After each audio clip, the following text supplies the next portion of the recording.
Okay जी, good evening. तो कल हम लोग कुछ क्वेश्चंस किए थे। आप लोग ट्राई करके आए हैं तो हम डाउट डिस्कस कर सकते हैं, नहीं तो आगे कंटिन्यू कर सकते हैं, तो जैसे आप लोग कहेंगे। यहाँ पे थे ना हम लोग, तो है ना, ए बी सी ये डिस्कस किया था और इसका ए बी डिस्कस किया था। इसमें कुछ डाउट है या आप क्या कहते हो? No sir. आगे कंटिन्यू करूं या सॉल्व करके आए हो आप लोग? कैसे कहते हो? एक एक क्वेश्चन ऐसे जैसे कल के वैसे कंटिन्यू करें या फिर ट्राई करके आए हो तो डाउट पूछोगे? कैसे, बताओ क्या प्लान है?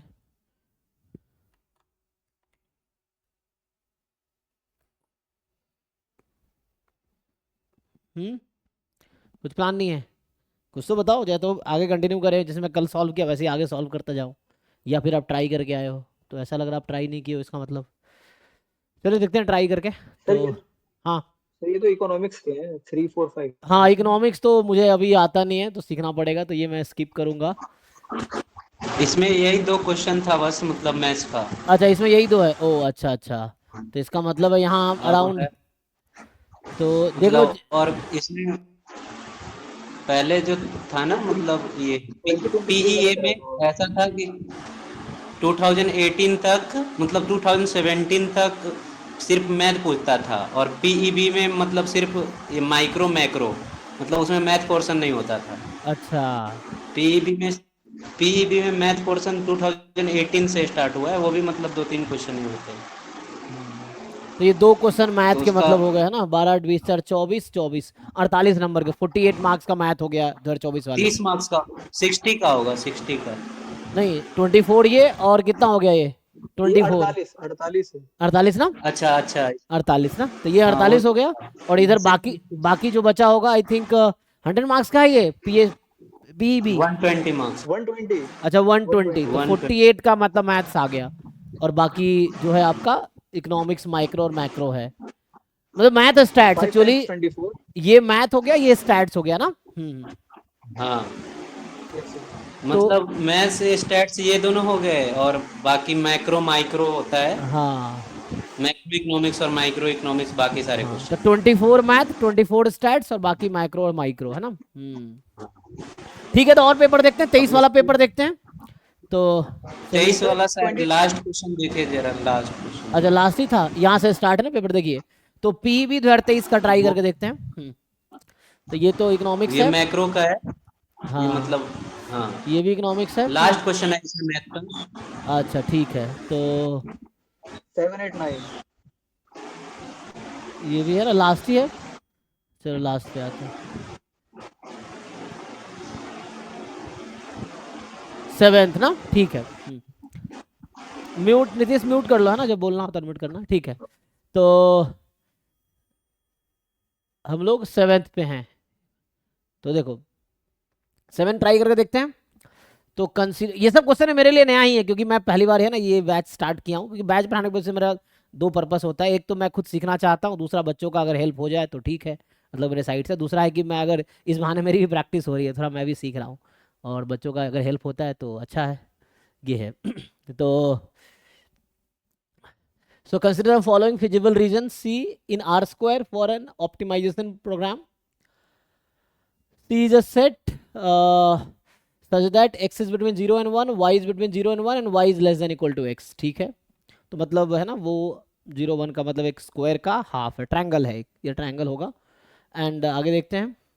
Suppose a is non zero, b is non zero, so that the optimal solution to maximum of ax plus by where xy belongs to this region is either on 0 0 1 0 1 1. Describe all possible values of AB for which each 0 0 1 0 and 1 1 is an optimal solution. चलिए, तो देखिए इसको try करके देखते हैं। तो मतलब इसमें 20 और 10 दो पार्ट जो है, तो पहले तो मैं इसको इंपोर्ट कर लेता हूँ, और उसके बाद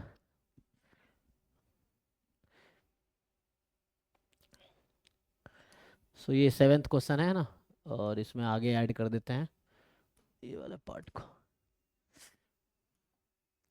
तो ये ए पार्ट पहले हम लोग डिस्कस करते हैं, फिर आते हैं बी पे।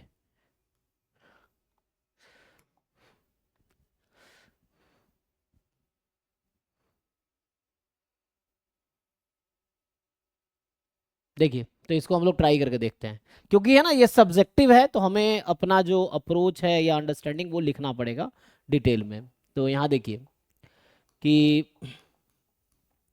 हम अगर ये वाला रीज़न बनाएंगे, सी रीज़न जो है, तो आप लोग जानते हैं जैसे ये 0 0 है, 0 यहाँ मान लो 1, ये 1 है ना, लेट से थोड़ा दूर ले सकते हैं। तो ये जो आपको जो स्क्वायर दिख रहा है, ये रीज़न है x between 0 and 1, y between 0 and 1। अब इसमें y less than equal to x, so ये लाइन आप लोग जानते हैं x और y इक्वल है। तो इधर जो होता है x मोर देन y, इधर होता है x less then y। Line को इंक्लूड करोगे तो इक्वलिटी लगा सकते हो, क्योंकि इक्वलिटी मीन्स लाइन। तो हमारे पास हमें क्या है, y less than equal to x, तो मतलब y less than equal to x, ये बॉटम जो ट्रायंगल है ये हमारा रीजन है ना। देख लीजिए, अब कोई पॉइंट लेके भी चेक कर सकते, ये पॉइंट क्या है 1,0, तो यहाँ x मोर देन y मतलब y लेस देन x। तो ये जो ट्रायंगल है ये हमारा एक्चुअली अभी क्या है, फिजिबल रीजन है, ठीक। So feasible region is this triangle. नाम दे देते हैं कुछ, मान लो ये O ओरिजिन है, यहाँ बोल दो A पॉइंट और ये B पॉइंट। सो OAB हमारा ये फिजिबल रीजन है। अब मान रहा AB नॉन जीरो नंबर है, फिक्स कर दिया, तो मुझे AX प्लस BY को मैक्सिमाइज करना है, ठीक है ना, ऑप्टिमाइज मतलब मैक्सिमाइज करना है यहाँ पे, जब XY कहीं भी हो सकता है इसमें से। तो हमें बताना है कि जो मैक्सिमम या तो 0 0 पे होगा या 1 0 पे। तो हालांकि क्लास 12th में एक थ्योरम है ना, LPP में एक थ्योरम आता है कि कोई भी जो लीनियर प्रोग्रामिंग प्रॉब्लम है उसमें ऑप्टिमल वैल्यू कॉर्नर पॉइंट पे ही मिलेगी, ये थ्योरम है ना। इसका प्रूफ भी आप क्लास 12th का जो लीनियर प्रोग्रामिंग प्रॉब्लम चैप्टर है उसमें आपको प्रूफ मिल जाएगा, ये थ्योरम है ना। अगर NCERT आप खोलोगे क्लास 12th का, उसमें चैप्टर नंबर 12 है लीनियर प्रोग्रामिंग प्रॉब्लम, है ना। तो उसमें ये एक थ्योरम है कि if you have a linear prime problem जहाँ पे कांस्टेंट भी लीनियर है और आपका जो ऑब्जेक्टिव फंक्शन है वो भी लीनियर है, in that case you will get maxima और minima only at the corner points in the feasible region. तो ये उसका प्रूफ देखेंगे तो उससे भी आ जाएगा, आई थिंक ये है। अभी के लिए हमें क्या दिखाना पड़ेगा, तो जैसे ये वाली लाइन है x is equal to y, ये लाइन है y इज इक्वल टू 1, ये लाइन है x is equal to 0, sorry y is equal to 0, और ये x is equal to 1, check करना, ठीक है। तो ये लाइन जो ये है ना, मैं बात कर रहा हूँ, so this line is y is equal to 0, this line is x is equal to 1, ठीक है, करेक्ट कर देता हूँ, x इज इक्वल टू 1 और ये y is equal to 0, and this line is x is equal to y। तो कैसे prove करेंगे बताइए। तो हमारे पास डोमेन क्या, आप ऐसा समझ सकते हैं कि मेरे पास जो फंक्शन है f x y is a x plus B y, जहाँ डोमेन है x between 0 and 1, y between 0 and 1, है ना, और यहाँ है हालांकि उन्होंने बता रखा y less than equal to x, ये डोमेन है या वही एक्स वाई, ये फंक्शन है मुझे। सो मुझे दिखाना है इसमें जो मैक्सिमम वैल्यू आएगी वो या तो मैक्स मतलब जो मैक्सिमम वैल्यू होगी या तो 0 0 पे आएगी या 1 0 पे या 1 1 पे, यही है। तो ये थ्योरम है, उसका प्रूफ अगर आप प्रॉपर देख लोगे तो मुझे लगता है काम उससे हो जाएगा, हो जाएगा। अगर मैं क्लास 12th का NCERT में देखूं, रुको मैं NCERT डाउनलोड करता हूँ, तो LPP क्लास 12th NCERT है ना, ऐसे चैप्टर 12 होता है लीनियर प्रोग्रामिंग प्रॉब्लम। तो ये जो है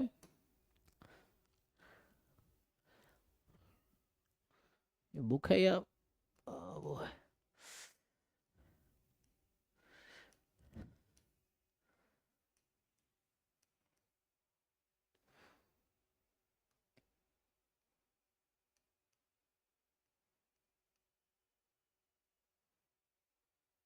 नहीं कोई भी है ना, जैसे ऑब्जेक्टिव फंक्शन लीनियर है and constant graphical method, theorem लिखा है कि नहीं, ये थ्योरम 1 पढ़ते हैं। देखिए, तो ये जो है ना इनडायरेक्टली एक्चुअली आपको ना जो सब्जेक्टिव पार्ट में है, जो रिजल्ट जनरली जो मैथमेटिक्स में या सिलेबस में है, उसके थ्योरम्स के अगर प्रूफ याद होगा तो कई बार डायरेक्टली थ्योरम्स है ना, इनडायरेक्टली वो थ्योरम्स ही प्रूफ करवा रहा है आपसे, है ना, ये चीज़ है। जैसे देखिए ये थ्योरम क्या कहता है, तो इस थ्योरम को अगर हम समझे कि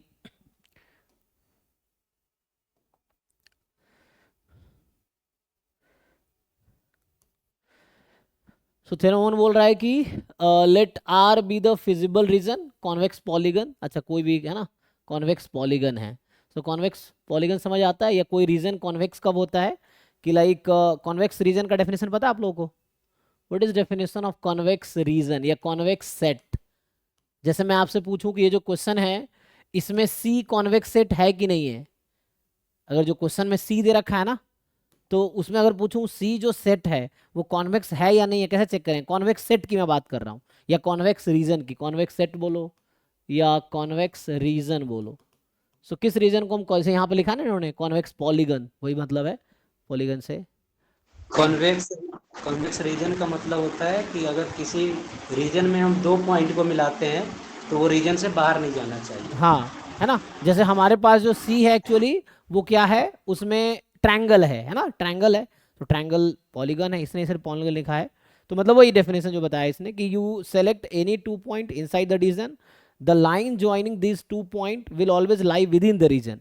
मतलब कोई भी 2 पॉइंट सेलेक्ट करो, उसका लाइन ज्वाइन करोगे तो लाइन जो है, लाइन सेगमेंट जो है that will lie within the region, है ना। You choose any 2 point in the region and the line segment joining these two region will always fall into the same region। तो वो convex set है जो यहाँ बोल रहा है ना, जो हमारा triangle भी convex है।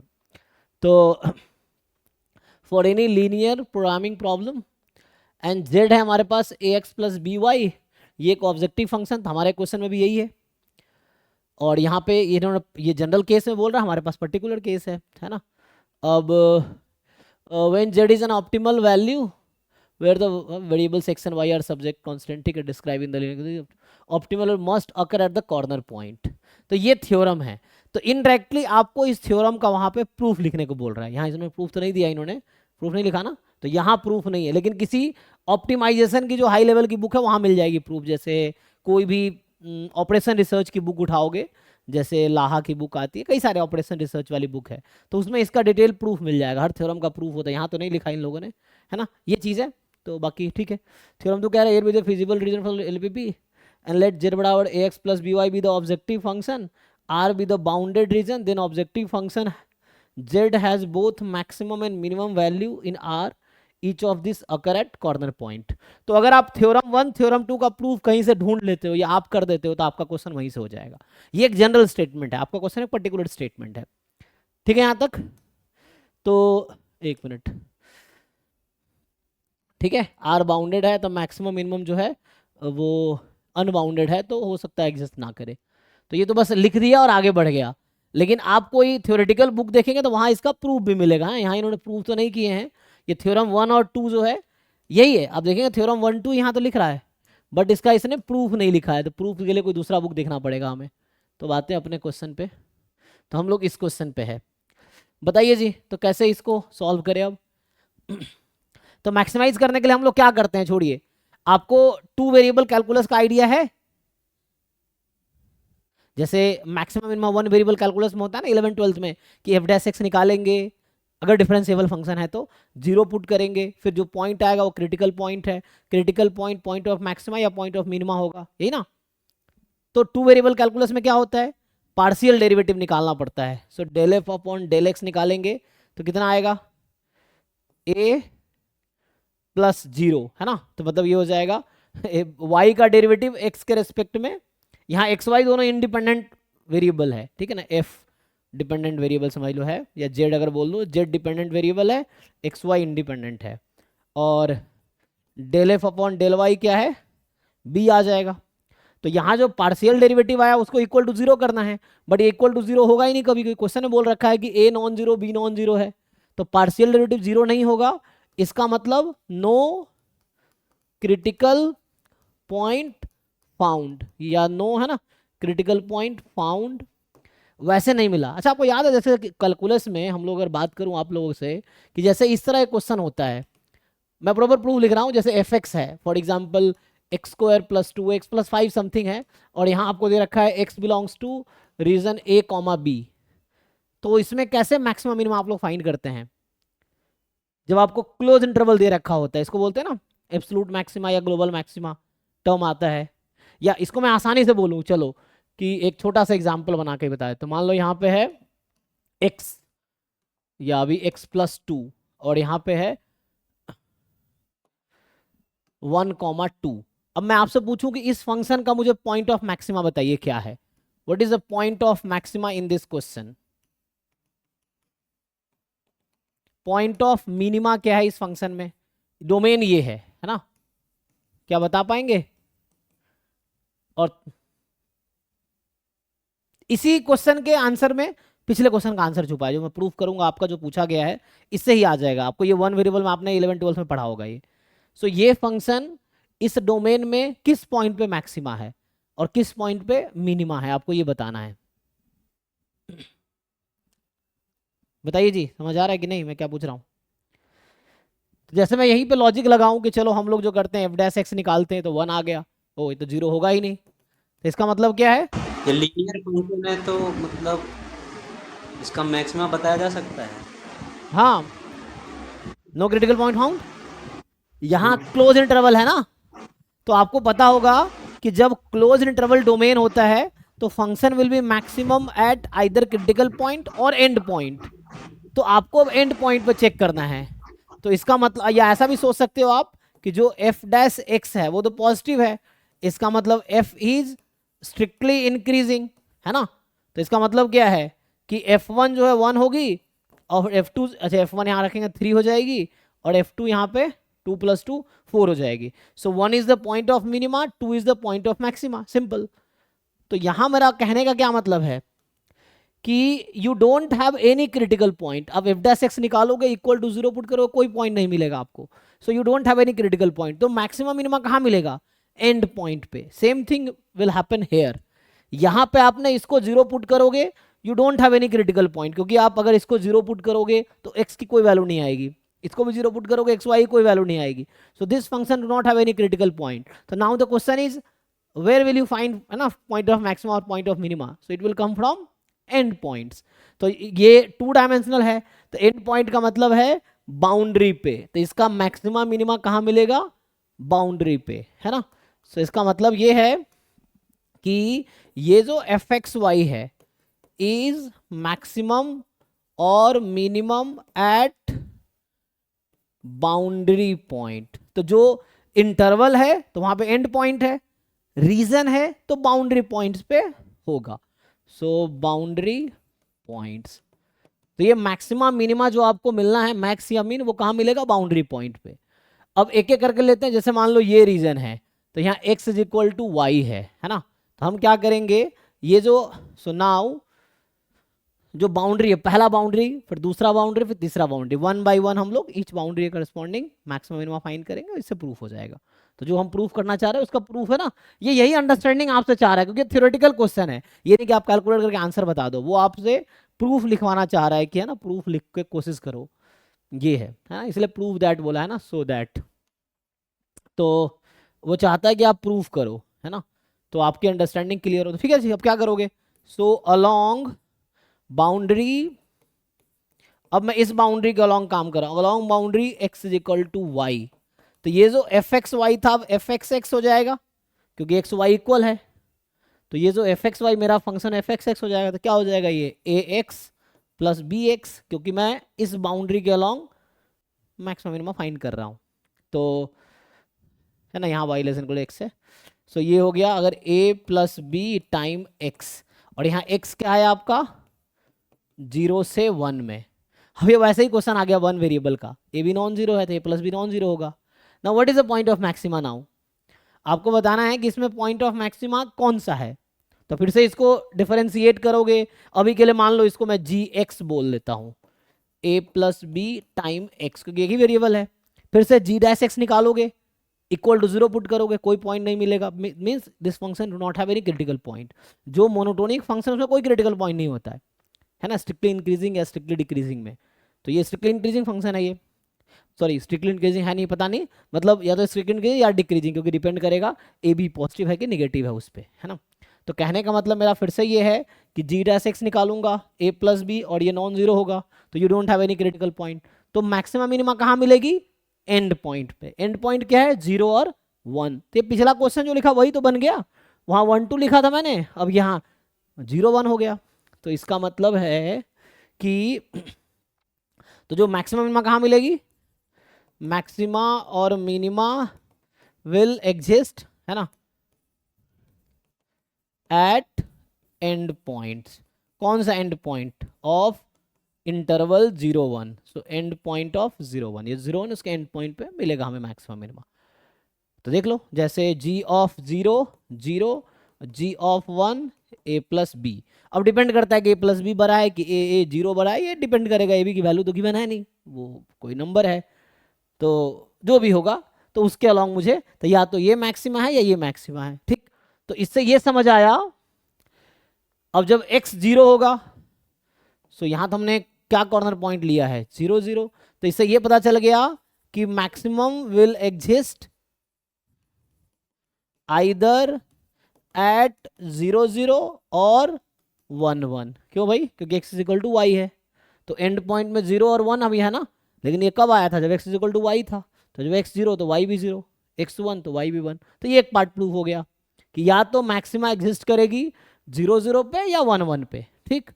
अब दूसरे कर्व के अलॉन्ग चलते हैं, along boundary, along.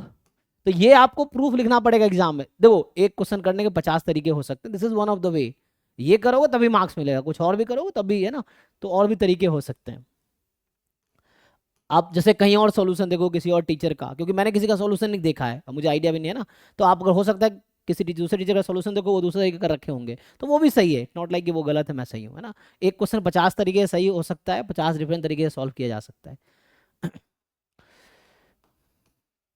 Along boundary, अब दूसरा बाउंड्री लो, चलो ये y इज इक्वल टू 0 ले लेते हैं। तो along boundary y is equal to 0 के अलॉन्ग काम करते हैं। तो ये जो मेरा एफ एक्स वाई था, इसमें y को तो अब 0 रख देना है, तो y को तो मुझे अब 0 रख देना है, क्योंकि हम बाउंड्री इसके अलॉन्ग फाइंड कर रहे हैं। तो ना पहले ये बाउंड्री कर रहे थे, हमने ये प्रूव किया कि या तो मैक्सिमा यहाँ पे होगी या यहाँ पे होगी, ये हमने प्रूव किया यहाँ पे, ठीक है। अब इसके अलॉन्ग y को 0 रख दो, तो ए एक्स हो गया। तो इसको फिर से कुछ नया नाम रख दो, एच एक्स ए एक्स। अब x क्या है? 0 से 1, फिर से सेम स्टोरी, लीनियर फंक्शन है, तो इफ एच डैश एक्स निकालोगे, 0 पुट करोगे, you don't have any point x y, तो इस फंक्शन के पास कोई क्रिटिकल पॉइंट नहीं है, तो फिर से मैक्सिमम कहाँ मिलेगा? एंड पॉइंट पे। तो है ना, एच डैश एक्स निकालोगे, ए आएगा। मैं बिल्कुल कैलकुलस में प्रूव कर रहा हूँ, जो कैलकुलस में 11 12 में होता है उस तरीके से कर रहा हूँ, या 2 वेरिएबल में, है ना। अगेन ये 0 तो है नहीं, तो नो क्रिटिकल पॉइंट फाउंड, है ना, so no critical point. So now क्या होगा? तो जो मैक्सिमा एग्जिस्ट करेगा, exist at x is equal to 0 और x इज इक्वल टू 1। ये थ्योरम कहता है कि when you have a closed domain, closed interval, ये भी क्लास 12th में ही है ना, मैक्सिमम मिनिमम है, एब्सोल्यूट मैक्सिमम है, तो मैक्सिमम विल, है ना, they exist at either critical point और एंड पॉइंट, है ना।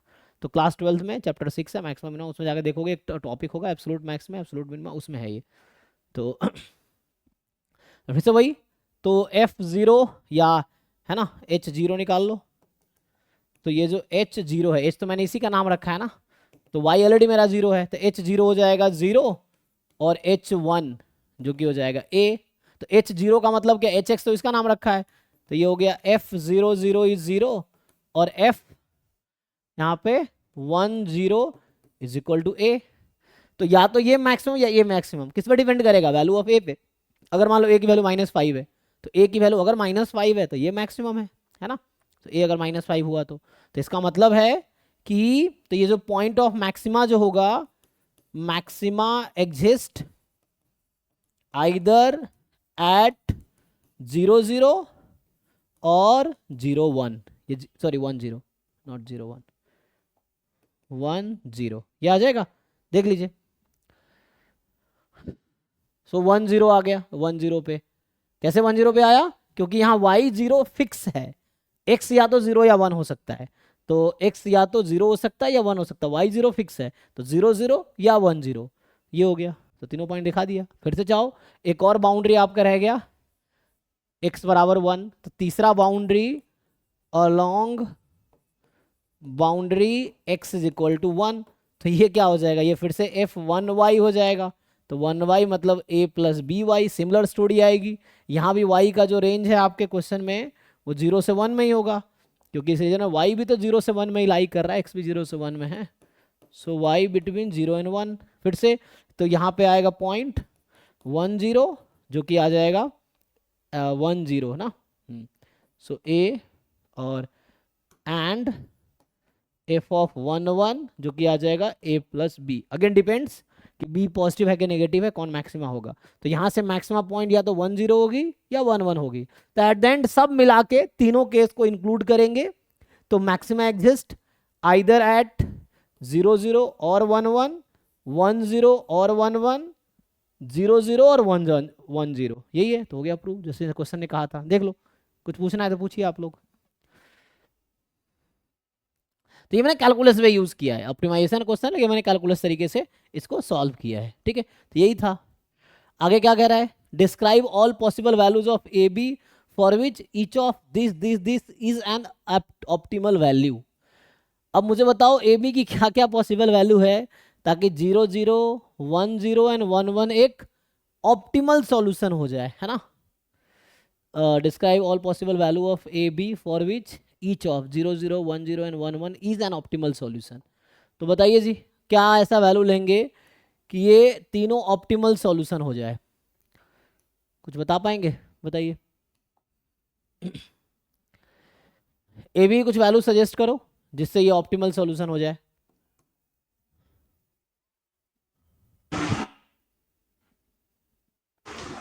अगर वैल्यू पुट करें, ये जो क्रिटिकल पॉइंट दे रखा है, तो उसका ए बी वहाँ से इक्वेशन बना के आ सकता है।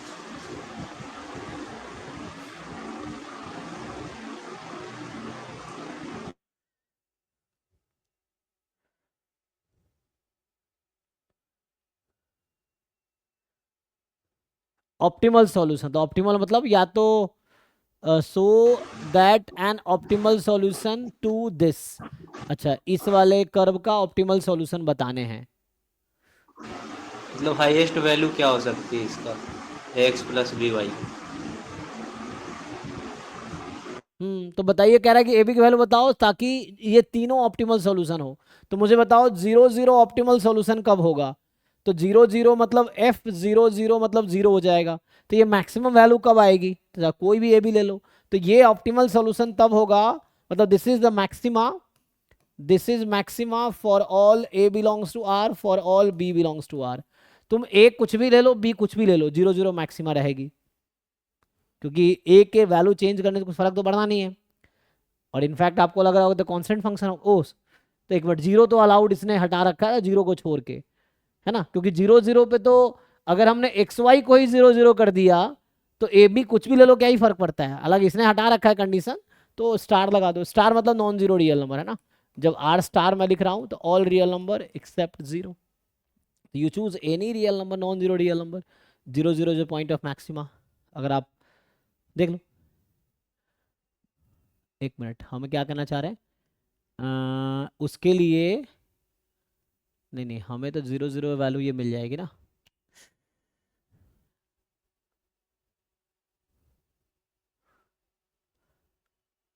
नहीं नहीं, इसको थोड़ा करेक्ट करना पड़ेगा, एक मिनट, क्योंकि मुझे 0 0 पे मैक्सिमाइज करना है ना। तो बाकी केसेस में वैल्यू क्या क्या आ सकती है, अगर मैं कोई और पॉइंट लेता हूँ इस रीजन में, इस रीजन में मैं कोई और पॉइंट लेता हूँ तो ये हाईएस्ट वैल्यू देनी चाहिए ना। तो उसके लिए आई थिंक ए बी को नेगेटिव होना पड़ेगा। Oh so what we can do कि A and B has to be negative. एक मिनट, इसको थोड़ा सा करेक्ट करना पड़ेगा,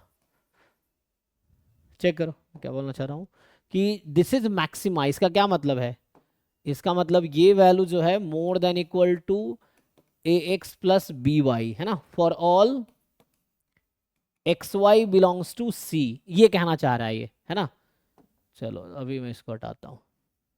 सो अब ये कहना चाह रहा है कि ये जो f 0 0 है, मैं बोलना चाह रहा हूँ 0 0 मैक्सिमा का पॉइंट है, तो क्या कंडीशन आएगी, क्वेश्चन ये है।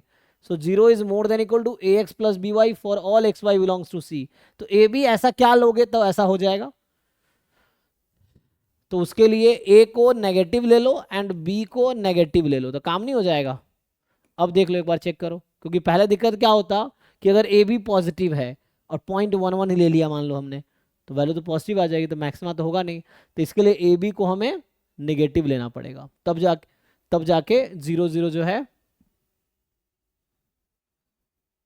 तो ये बताना चाह कि ये मैक्सिमा कब होगा, ऑल पॉसिबल वैल्यू बताओ ए बी का। ये मैक्सिमा कब होगा, ऑल पॉसिबल वैल्यू बताओ ए बी का। ये मैक्सिमा कब होगा, ऑल पॉसिबल वैल्यू बताओ ए बी का। ये कहना चाह रहा है क्वेश्चन, ठीक है। तो मैं कह रहा हूं 0 0 मैक्सिमा तब होगा जब ए बी कोई भी नेगेटिव ले लो, बी कोई भी नेगेटिव ले लो, मतलब ए नेगेटिव एंड बी नेगेटिव, तो ये हमेशा हाइयर होगा इससे, क्योंकि इस रीजन में एक्स वाई हमेशा पॉजिटिव है। जो आपको ट्रायंगल दिख रहा है उसमें तो एक्स वाई पॉजिटिव ही है, नेगेटिव तो है नहीं। तो ए बी नेगेटिव लोगे तो ये नेगेटिव हो जाएगा।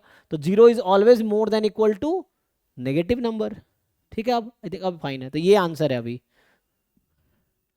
फिर उसके लिए आप देखो जैसे 1 1 मैक्सिमा कब होगा, 1 1 इज मैक्सिमा, सो F11 क्या आएगा, F11 आ जाएगा a प्लस बी।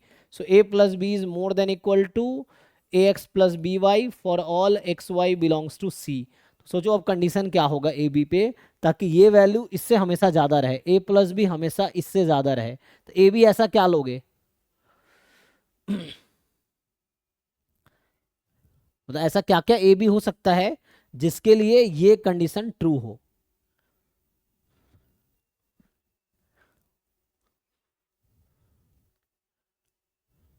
तो अगर नेगेटिव लेंगे तो ऑलरेडी ओके है, लेकिन नेगेटिव लेंगे तो यहाँ पे ए बी है ना। अगर मैं नेगेटिव ले लूँ ए बी को, कि मान लो फॉर एग्जांपल -1 ले लिया, तो ये -2 हो जाएगा या -x -y हो जाएगा, तो minus of x plus y, तो 0 0 गलत हो जाएगा। तो आई थिंक ये कंडीशन ट्रू होने के लिए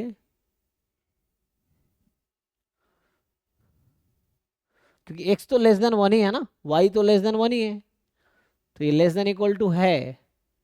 उसके लिए ए बी को पॉजिटिव होना पड़ेगा मेरे हिसाब से, a has to be positive, b has to be positive, तब ये रिलेशन ओके है। देख लो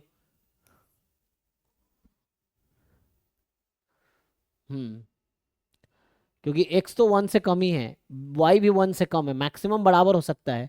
तुम x y कुछ भी लोगे उस रीजन में, तो ये वैल्यू तो a प्लस बी से कम ही आएगा, लेकिन जरूरी ये है कि ए बी को पॉजिटिव रखना, क्योंकि नेगेटिव रखेंगे है ना, तो -1 और -1/2 कौन बड़ा है, -1/2 बड़ा है ना। तो ये है, यहाँ ए बी को पॉजिटिव होना पड़ेगा इसके लिए। Same thing you think of 1 0। अब 1 0 के बारे में सोचो similar, so you think about 1 0 similarly. तो अगर 1 0 के बारे में हम सोचे कि 1 0 कब मैक्सिमम है, ठीक है। एक केस ये था, एक केस ये था, दूसरा केस ये था। अब तीसरा केस है कि जो 1 0 है this is point of maxima, तो इसका मतलब F10 कितना आ जाएगा, F10 आ गया आपके पास a plus B into 0, A हो गया। अब ये मोर देन इक्वल टू हो A x plus B Y से for all X Y belongs to C. तो सोचो ऐसा कंडीशन क्या रखोगे ए बी पे।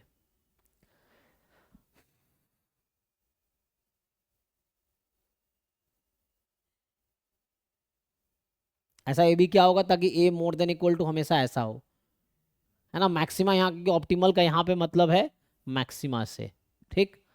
देख लो भाई, सो यहाँ से क्या आएगा, now you find the similar conditions. So एक सिचुएशन ये है कि ए को अगर हम पॉजिटिव रखें और बी को नेगेटिव रखें तो हमेशा काम हो जाएगा। सो ए को पॉजिटिव रखें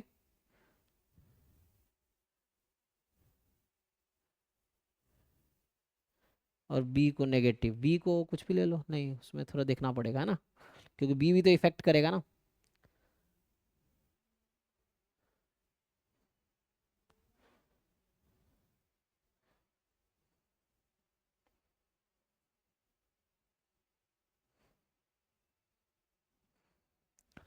हमारा जो एक्स वाई होता है ना वो 0 से 1 में होता है, तो ए एक्स डिपेंड करेगा। अब 0 से a में अगर ये पॉजिटिव है नेगेटिव है तो फिर वो -a से 0 हो जाएगा, उस पर डिपेंड करता है।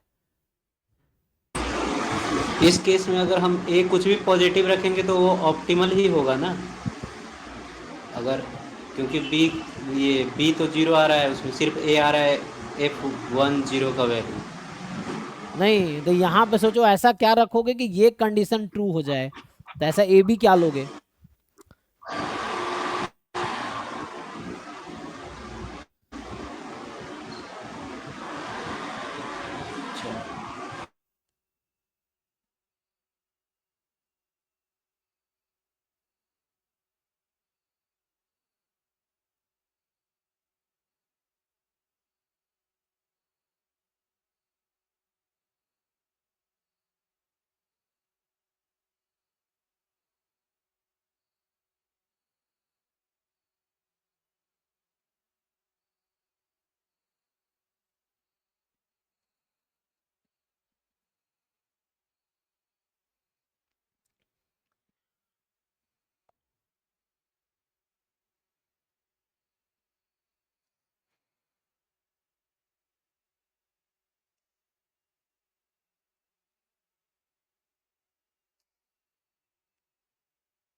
सिंप्लीफाई करो, यहाँ से a अगर कॉमन ले लो सो 1 - x हो जाएगा, more than equal to by, ऐसा हो जाएगा। और 1 - x भी कहीं ना कहीं 0 से 1 के बीच है, और a नॉन ज़ीरो है।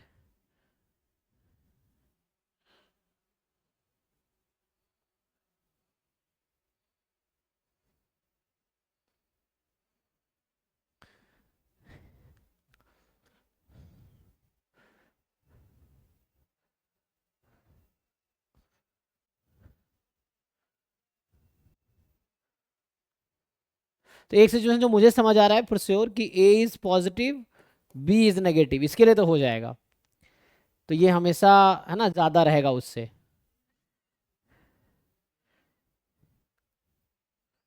This is one but all possible लिखना है ना, तो एक तो ये सिचुएशन है, but I think something more can be written, है ना, क्योंकि b नेगेटिव है तो छोटा ही रहेगा, तो ये हमेशा बड़ा रहेगा। अब मैं जैसे a more than equal to by/1 - x,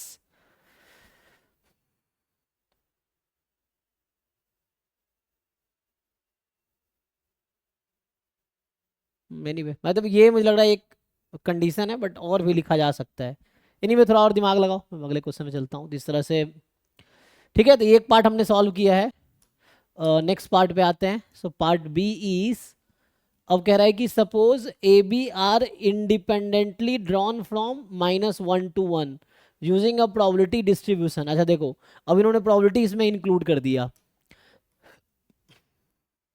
तो इसी का जो बी पार्ट आपको दे रखा है कि,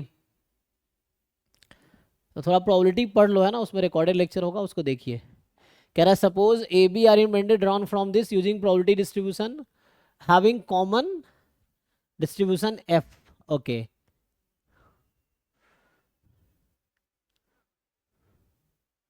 what is the probability that the unique optimal solution to the above optimization problem is 1 0? okay, so क्या probability है कि 1 0 जो है यूनिक, सो 1 0 ऑप्टिमाइजेशन ऑप्टिमल सॉल्यूशन कब था? 1 0 जब था, जब हम देख रहे थे, तो यही कंडीशन तो निकालना पड़ेगा यहाँ पे जो हम ढूंढ रहे थे, नहीं? एक मिनट,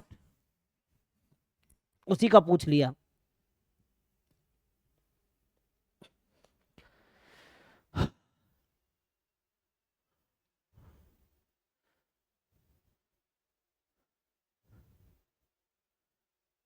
अच्छा हाँ, एक मिनट, हमने ये कंडीशन तो यूज़ किया ही नहीं, y <= x था ना। ठीक है, इसको अभी थोड़ा सा इस पे और वर्क करने की ज़रूरत है, क्योंकि यही एक्चुअली अगले पार्ट में यूज़ हो रहा है।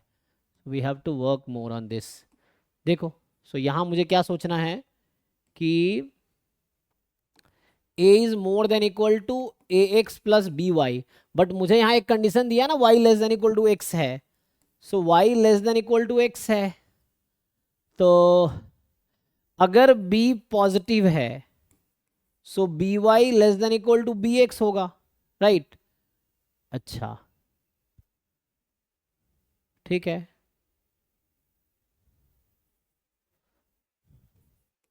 So B Y plus A X less than equal to B x plus A X हो जाएगा। हाँ, this is more than equal to A, नहीं, लेस देन इक्वल टू है।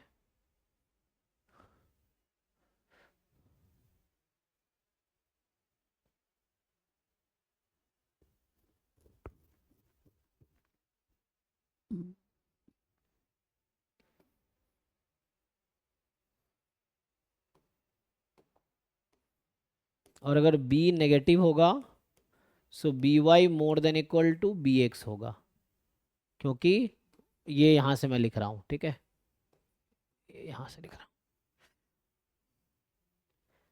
दो कंडीशंस होंगी, इसके हिसाब से काम होगा।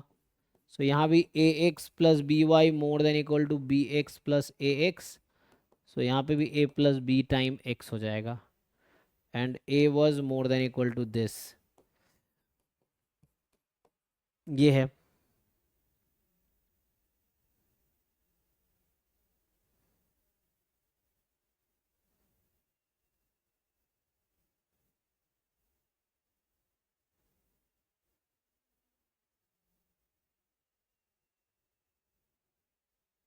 B has to be negative, ठीक है ना? And B has to be negative, तो इधर नेगेटिव यहाँ ले ही लिया तो इसलिए ऐसा हो रहा है ना, और यहाँ पॉजिटिव ले लिया तो पॉजिटिव में क्या होगा?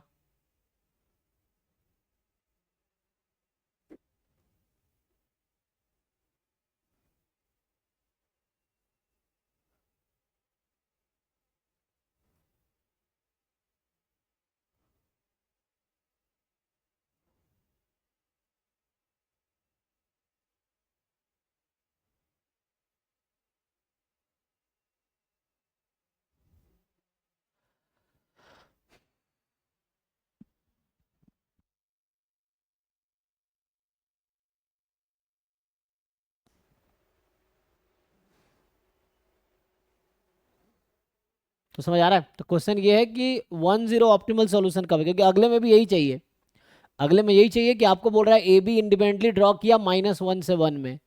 सो ए जो है -1 से 1 के बीच का कोई नंबर है, बी -1 और 1 के बीच का कोई नंबर है, यूजिंग प्रोबेबिलिटी डिस्ट्रीब्यूशन, किसी प्रोबेबिलिटी डिस्ट्रीब्यूशन से जिसका सी डी एफ एफ है ना, उससे हमने ए बी को ड्रॉ किया।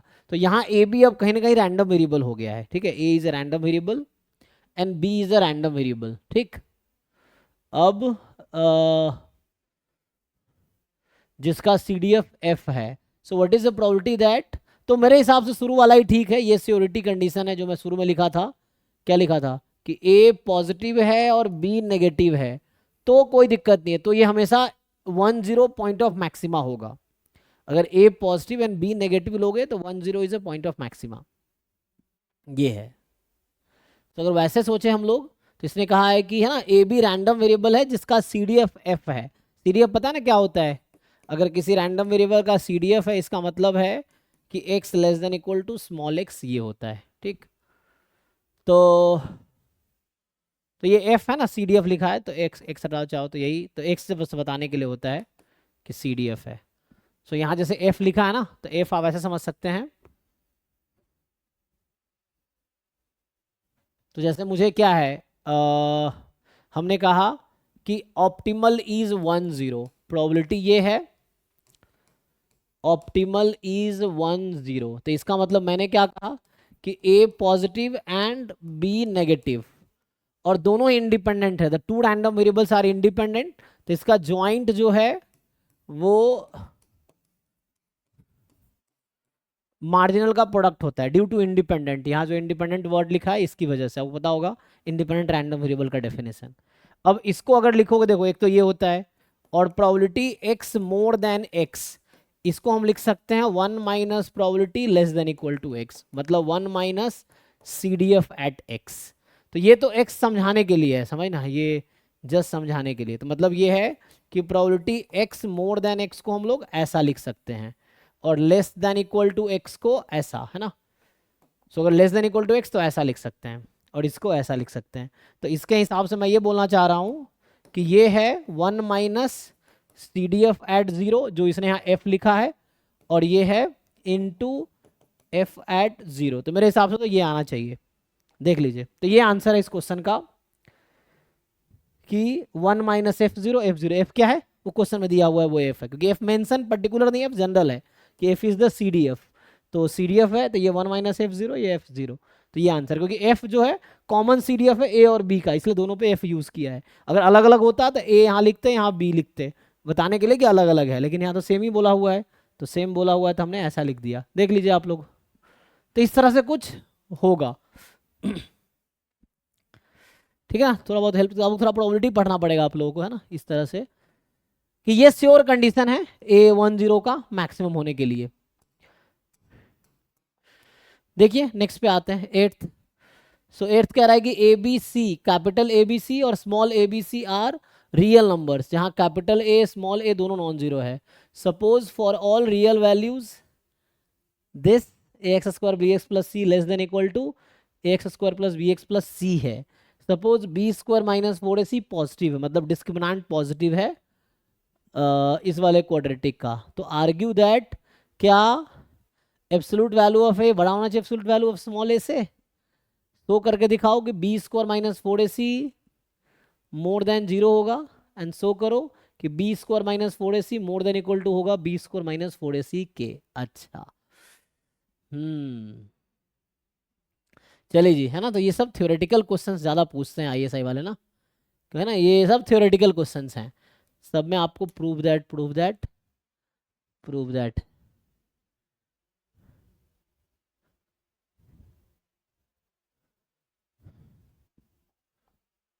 तो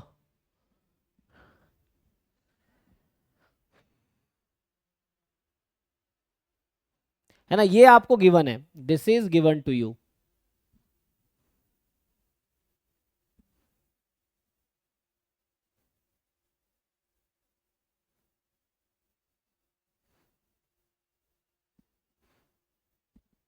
इसका क्या मतलब है कि ये जो क्वाड्रेटिक इक्वेशन है a x square plus b x plus c is equal to 0 has two distinct real root. ठीक, ऐसा होगा, यही मतलब है कि has two distinct real root.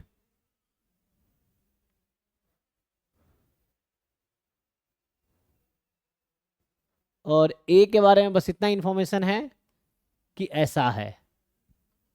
Okay,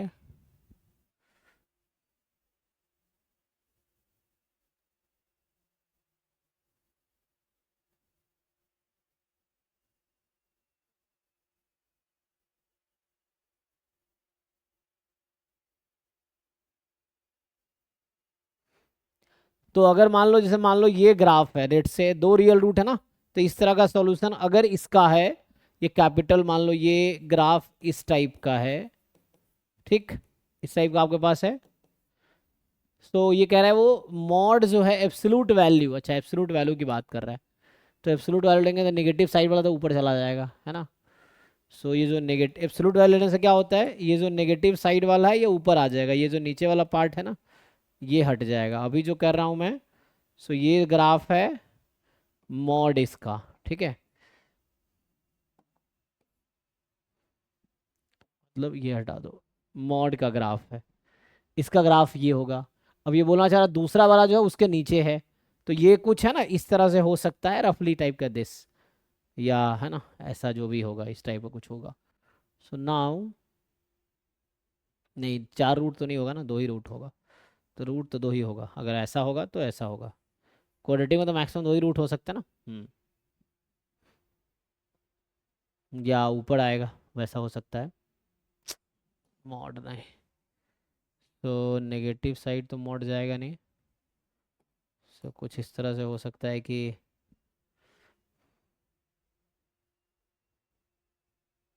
तो मेन तो मैथमेटिकली ट्राई करते हैं प्रूव करने का, है ना।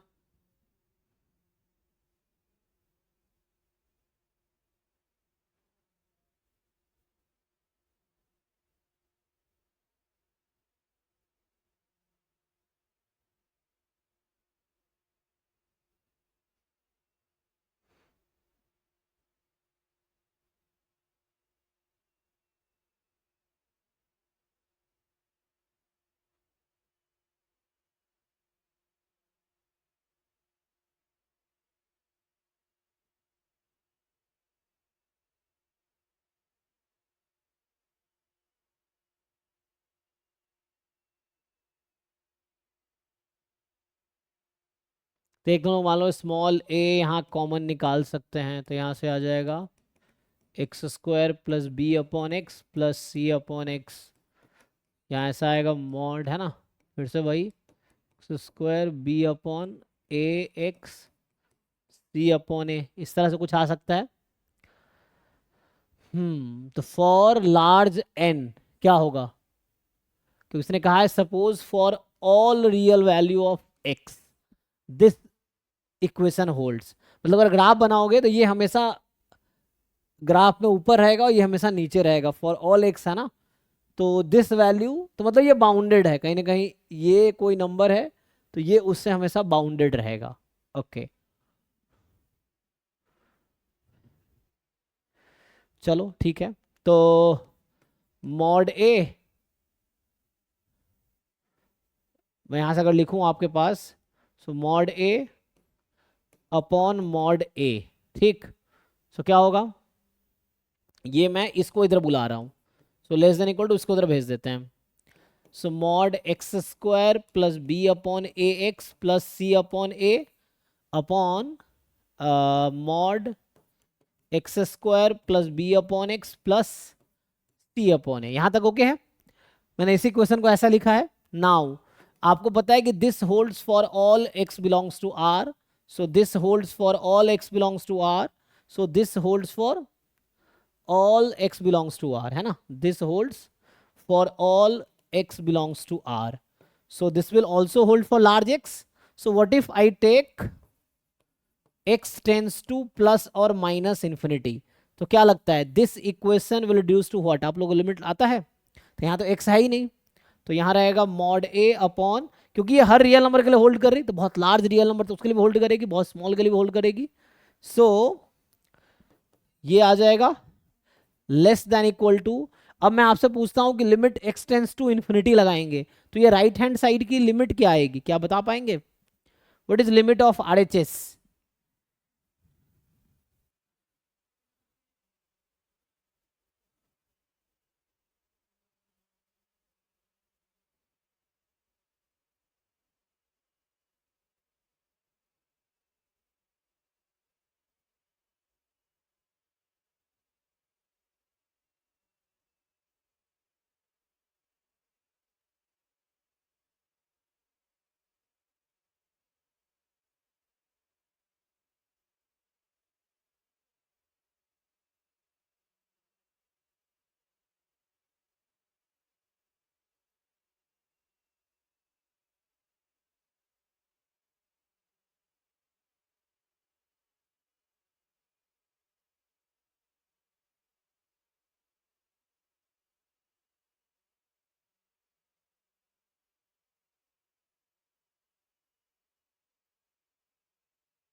क्या बता पाएंगे, लिमिट निकाल पाओगे भाई?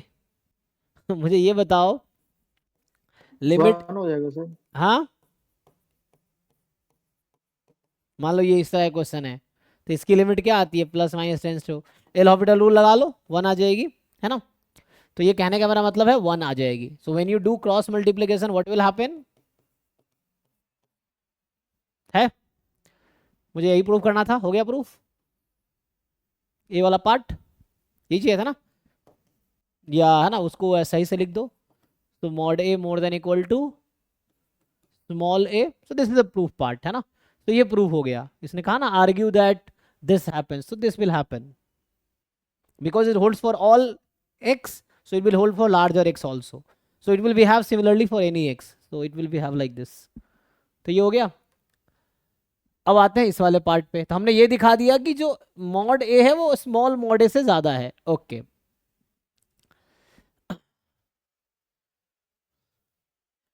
अब क्या होगा, so now we have to prove कि this quadratic also have two roots, है ना, टू डिस्टिंक्ट रियल रूट्स।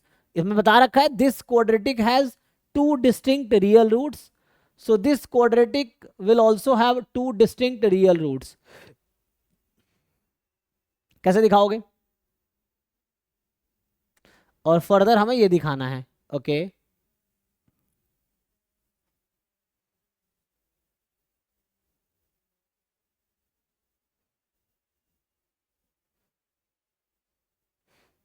यहाँ तो ओके है, चलो तो आगे करता हूं, एक मिनट, ये जरूरत नहीं,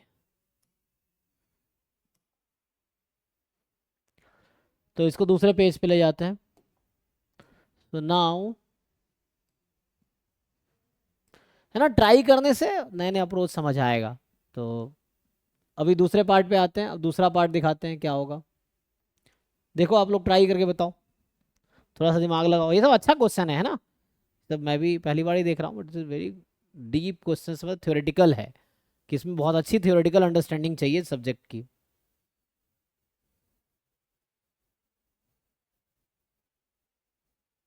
इसीलिए कोई बच्चा है ना, एक दो क्वेश्चन कर लिया सही सही तो उसके अच्छे मार्क्स आ जाएंगे, बिकॉज बहुत कम चांस है कोई बच्चा है ना सारा कर पाएगा। बट आपको जो भी दिमाग में आ रहा है वो ट्राई करके आना चाहिए, लिख के आना चाहिए। अगर पार्शियल मार्किंग होगी सो दे विल कंसीडर, अगर आपका अप्रोच सही रहेगा तो।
ठीक है, पहला पार्ट तो ठीक है, दूसरे पार्ट पे देखते हैं। पहला तो हमने ट्राई कर लिया, दूसरा पार्ट देख लेते हैं। सो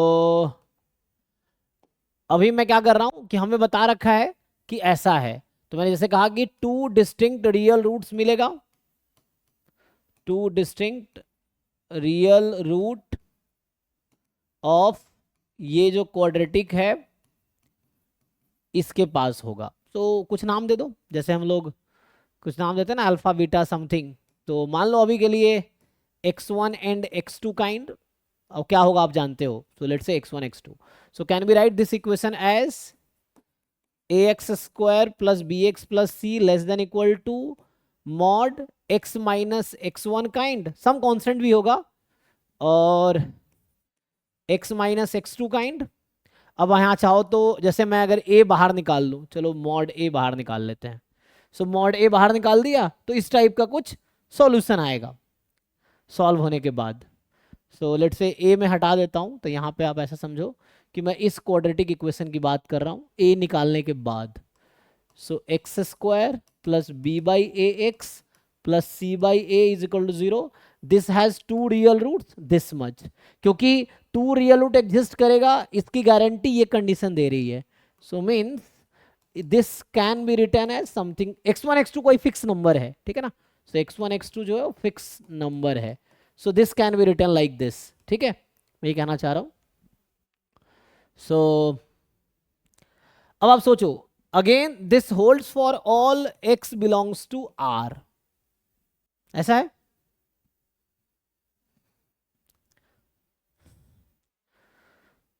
इसमें हो क्या रहा होगा, आप वेवी कर्व तरीका जानते होंगे, कोई नंबर x1 है कोई नंबर x2 है, so this quantity will be sometimes positive sometimes negative sometimes positive, इस तरह से कुछ है ना।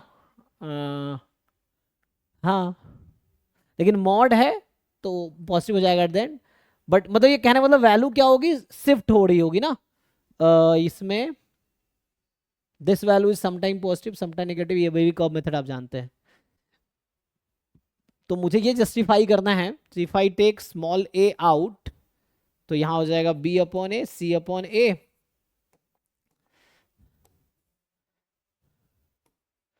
सो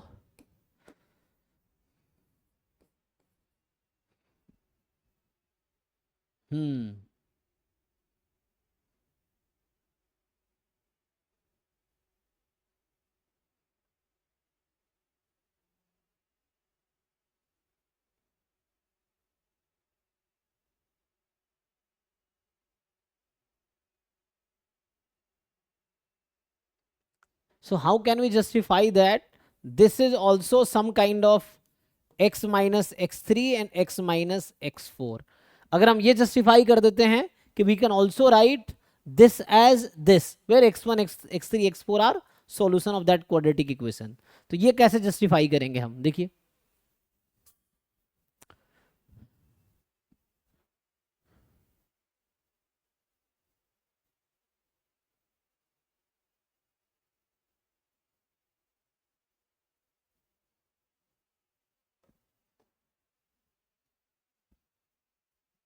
ठीक है ना। तो अगर आप मॉड हटा के सोचोगे इसमें क्या होगा, जैसे ये कहीं पॉजिटिव है कहीं नेगेटिव है ना, कहीं पॉजिटिव है, मतलब इस रीजन में पॉजिटिव है इनसाइड, मॉड लिया तो ठीक है पॉजिटिव हो गया, तो वैसे ही ये क्वांटिटी भी क्या होगी, स्विच हो रही होगी इनसाइड विदाउट ब्रैकेट, अगर देखें हम तो ये भी कहीं पे पॉजिटिव कहीं पे नेगेटिव होगी, है ना, बिकॉज ऑफ अदरवाइज अगर हर जगह पॉजिटिव होगा ये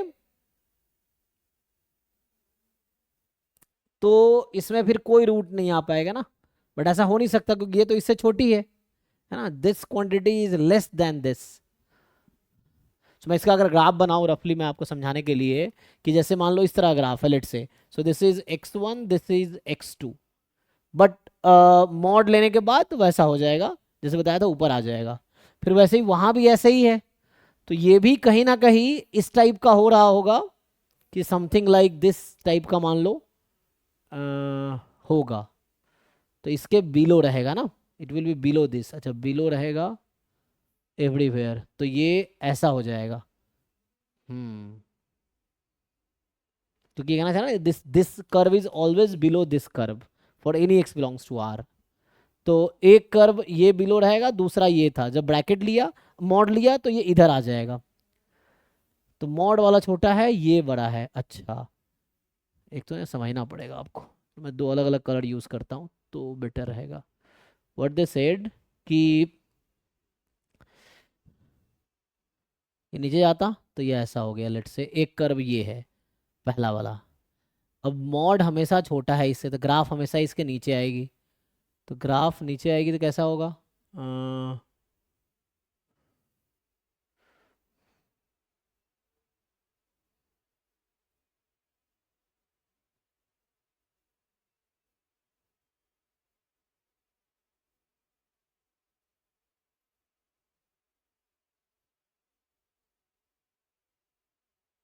तो ऐसा होना पड़ेगा, इसको ना नीचे होना पड़ेगा, नहीं ये आगे जाएगा। So that's why it has to cut, otherwise अगर पॉजिटिव ही हो गया तो ऐसा नहीं हो सकता, या प्योरली है ना वैसा हो जाएगा। तो इसको कट तो करना पड़ेगा एक्स एक्सिस को, कहने का ये मतलब है ना, ये कहीं ना कहीं कट तो करेगा। तो ग्राफ ये है, इसके बिलो ग्राफ है मान लो, तो वैसा हो जाएगा, है ना।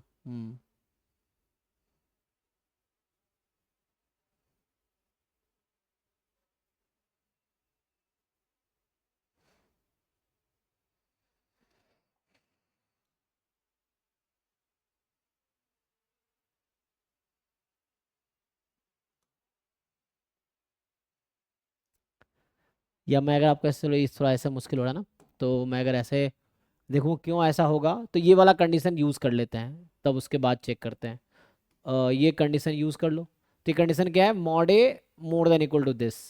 सो इसको मैं एक लाइन और लिखता हूँ तो शायद बेटर जस्टिफाई कर पाएंगे। सो इसको मैं फर्दर अगर लिखूँ, सो ये ऐसा बोल सकते हैं क्या, ये mod a more than equal to a small mod a. तो हाँ वो तो ठीक है, अब मैं इसको कैसे लिख सकता हूँ, so less than equal to,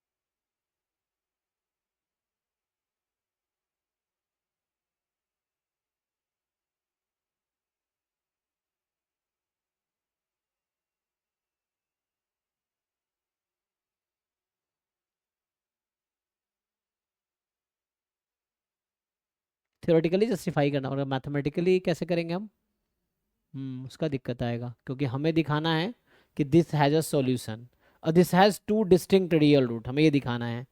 तो two distinct root because of this has two distinct real root, तो वैसा ये आएगा, बट मैथमेटिकली कैसे जस्टिफाई करेंगे, क्योंकि मुझे लग रहा है ये स्विंग कर रहा है ना, इस वजह से स्विंग इन द सेंस मैं ये कहना चाह रहा हूँ कि स्विंग जो है ये इस तरह से, जैसे पहले ये पॉजिटिव है फिर बाद में नेगेटिव हुआ फिर पॉजिटिव हुआ, या मॉड नहीं ले, बिना मॉड की हम बात कर रहे हैं।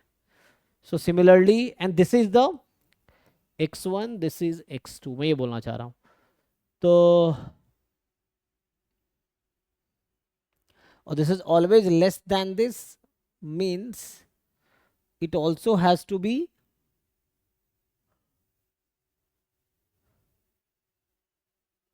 समटाइम्स, अदरवाइज या तो है ना, अच्छा मान लो चलो इसमें डिस्टिंक्ट रियल रूट नहीं है तो क्या होगा, या तो एक ही रियल रूट होगा।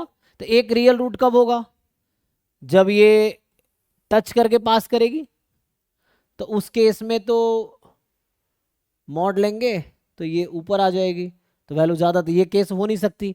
क्योंकि अगर ऐसा ग्राफ होगा, मुझे लगा लॉजिकली जस्टिफाई करना पड़ेगा कि सपोज ये ग्राफ है इसका ax² plus b x plus c बराबर 0 का, है ना, मान लो ये ग्राफ है, सिंगल रियल रूट है, कुछ किसी भी क्वाड्रेटिक में सिंगल रूट होने का मतलब ग्राफ ऐसा होगा।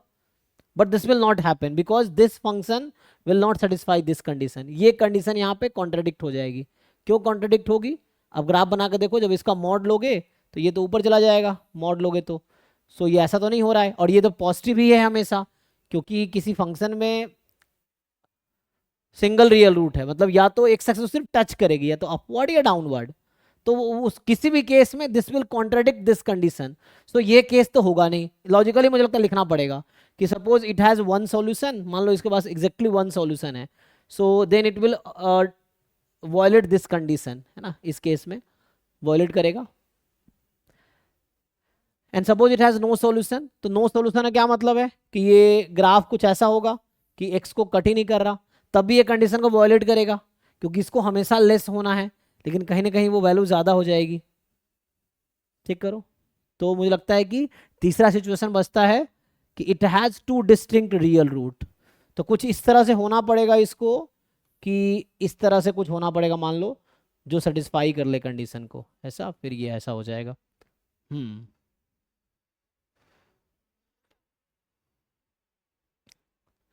रूट्स भी सेम आएगा।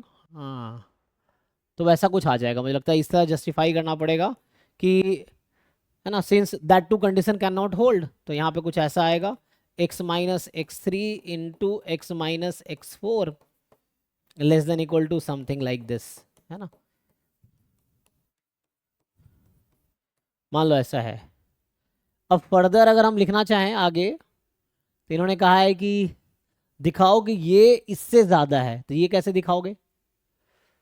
तो ये डिस्क्रिमिनांट जो होता है इसका, है ना, डिस्क्रिमिनांट की वैल्यू वही है।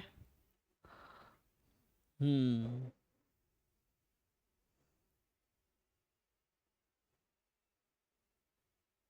तो रूट लिखना पड़ेगा। देखो, तो इसमें अगर रूट लिखेंगे, जैसे,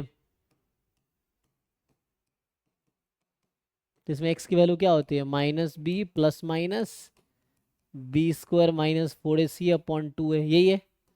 और दूसरा वाला आपके पास ये है, तो इसका जो रूट होगा minus b plus minus b square minus four a C upon two a. तो हमें अब इसको कंपेयर करना है, this quantity and this quantity.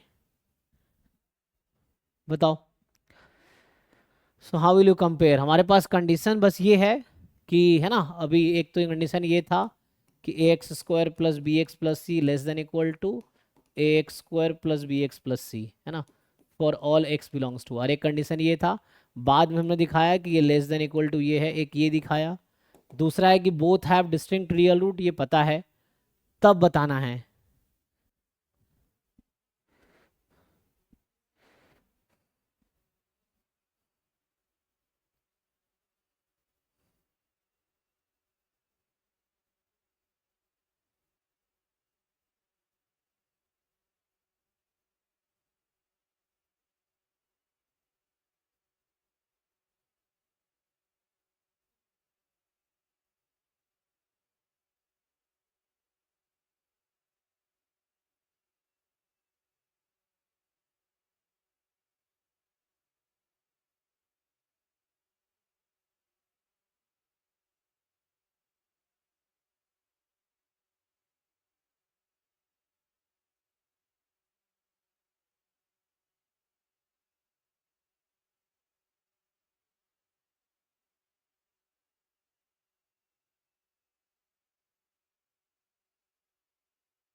या मॉड खोल दो अगर चाहो तो, है ना। तो इसको मॉड अगर खोल दोगे तो क्या, मॉड खोलने से क्या कंडीशन आता है, प्लस माइनस ही तो आएगा। A x square plus b x plus c less than equal to, कोई एक जगह प्लस माइनस लग जाएगा, सी, है ना, for all x belongs to R. तो अगर हम एक साइड बुला ले तो कुछ होगा, तो तब भी क्वाड्रेटिक में। अच्छा, अगर मैं दोनों को एक साइड बुला लूं किसी, है ना, तो एक साइड बुला लेंगे तो क्या होगा, है ना, स्मॉल ए माइनस,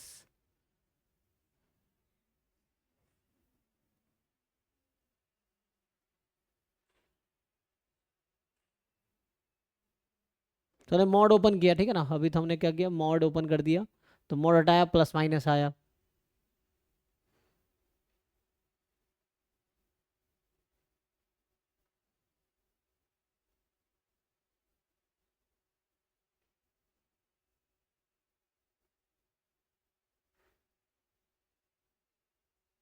ये सब ना एक बुक आती है आई ए मेरॉन की, है ना, I think calculus of one और टू वेरिएबल, उसमें इस तरह क्वेश्चंस मिलेंगे आपको, आई ए मेरॉन वाली बुक है। तो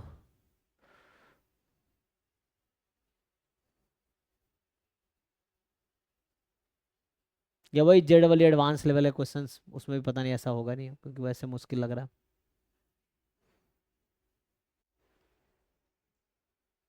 सोचो, थोड़ा सोचो, मैं भी देखता हूँ। तो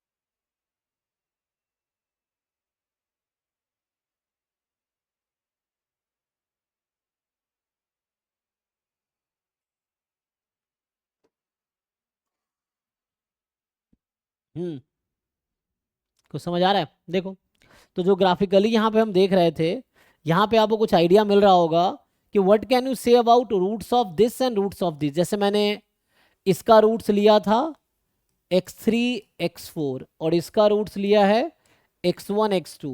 अब मैं आपसे पूछूं कि क्या रिलेशन है x1 x2 x3 x4 में, क्या हम ऐसा कुछ डिसाइड कर सकते हैं? इसने कहा था this mod is less than equal to this, जो मैं ग्राफ बना रहा था। अब फिर से देखिए, मैं दूसरा ग्राफ अगर बनाऊंगा तो क्या रिलेशन लगता है रूट्स में, क्या रिलेशन होगा? अगर ये जस्टिफाई कर लेंगे तो यहाँ से काम हो जाएगा आई थिंक। कि जैसे मैं ग्राफ बना रहा था कि जैसे मॉड हटा देते हैं, अभी मान लो मॉड हटा दिया हमने, सो लेट्स से पॉजिटिव के लिए काम करते हैं। सो क्या होगा, एक बिलो है एक उसके एबव है, कुछ वैसा होगा। सो ऐसा कुछ सिचुएशन आएगी, ऐसी कुछ सिचुएशन आएगी। सो जैसे ये x1 है, ये x2 है, ठीक। क्योंकि जब हम इसका मॉड लेंगे तो मॉड में होगा क्या कि ये बिलो वाला ऊपर आ जाएगा और ये वाला इधर आ जाएगा, है ना। सो तब भी ये ऊपर रहेगा, ये बिलो है, यहाँ ये बिलो है। तो हमें तो ये चाहिए कि छोटा वाला जो है ना वो नीचे रहे।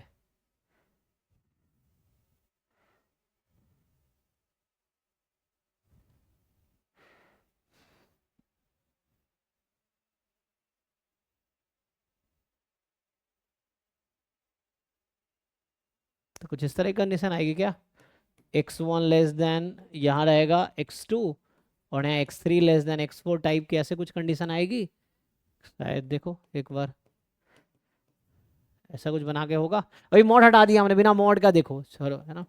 सो यू सी विदाउट मॉड, है ना, जहाँ पे एटलीस्ट पॉजिटिव है दोनों फंक्शन, उसी की बात करते हैं। तो उस केस में अगर हम देखें, या ऊपर ना उसको हम ड्रॉ कर सकते हैं, नेगेटिव केस में देख सकते हैं। या मान लो दोनों नेगेटिव है उस केस में, तो दोनों नेगेटिव लेंगे,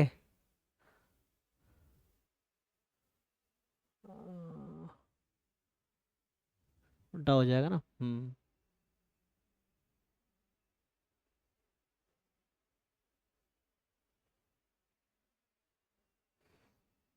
ग्राफ ऐसे ही होगा।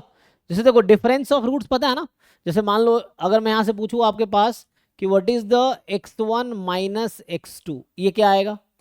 मतलब x1 x2 निकाला हमने यहाँ पे, ये देखो ये मैं कहना चाह रहा हूँ कि ये जो क्वांटिटी है ये दोनों है x1 कॉमा, अच्छा उसके लिए तो x3 x4 है, this is x3 comma x4, this is x1 comma x2। तो आपसे अगर पूछा जाए कि what is x1 minus x2, तो आपको मिलेगा root under b square minus 4ac upon 2a।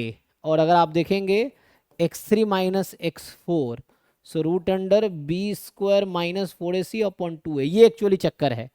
तो इन दोनों को कंपेयर अगर कर लिया तो काम हो जाएगा। तो मेनली यहाँ पे यही चीज़ है कि अगर हम इन दोनों को कंपेयर कर लेंगे तो हमारा काम हो सकता है, क्योंकि इन दोनों को कंपेयर करने का मतलब इन दोनों को कंपेयर करना है। होगा, देखिए यही है क्वेश्चन में, यहाँ पे ऐसे ही है कि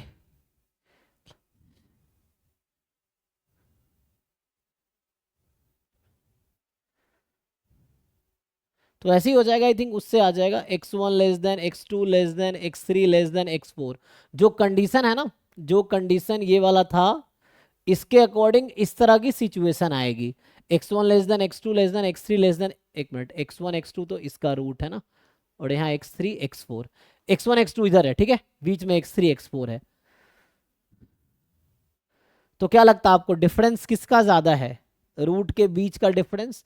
तो इससे कुछ आ जाएगा, इससे ही आ जाएगा, ठीक है। देखो सो यू विल सी कि मैं अगर आपसे पूछूं, यहाँ देखिए ये x1 x3 x4 x2, ठीक है, नंबर लाइन पे x1 इधर x2 इधर x3 इधर x4 ऐसा है।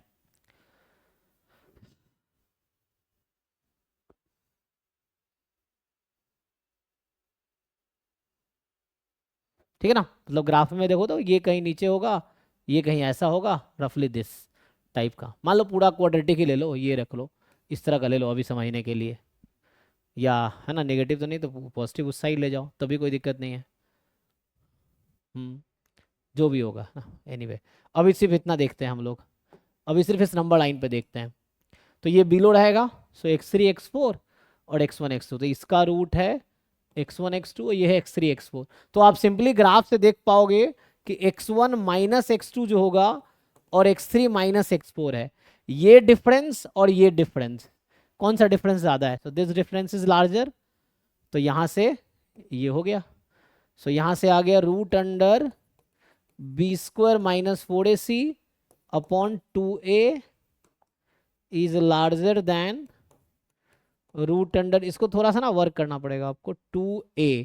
अभी हमने a और स्मॉल a में रिलेशन जस्ट देखा था, तो अभी अच्छा हमने हालांकि मॉड में रिलेशन देखा है, तो मॉड ले लेते हैं, कोई दिक्कत नहीं, दोनों साइड है ना। सो एब्सोल्यूट वैल्यू जो भी होगी ये आ जाएगा।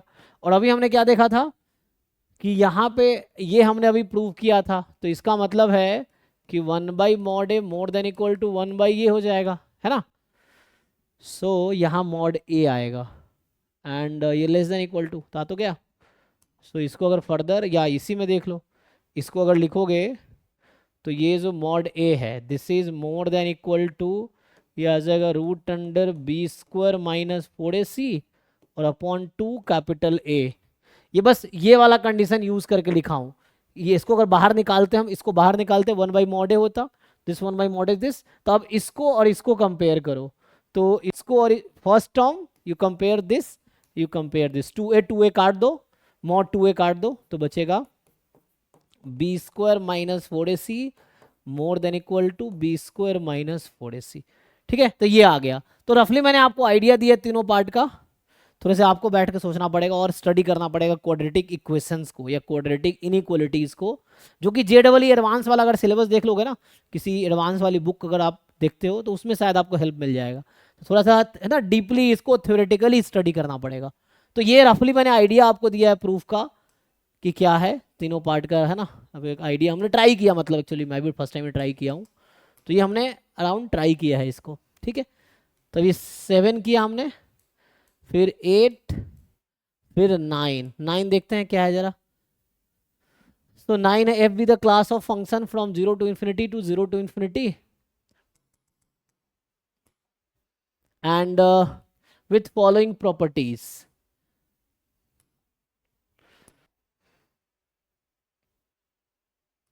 देखो, तो ये 0 से इन्फिनिटी है, 0 से इन्फिनिटी में है, f1x है e की पावर x माइनस 1 और f2x है log 1 प्लस एक्स।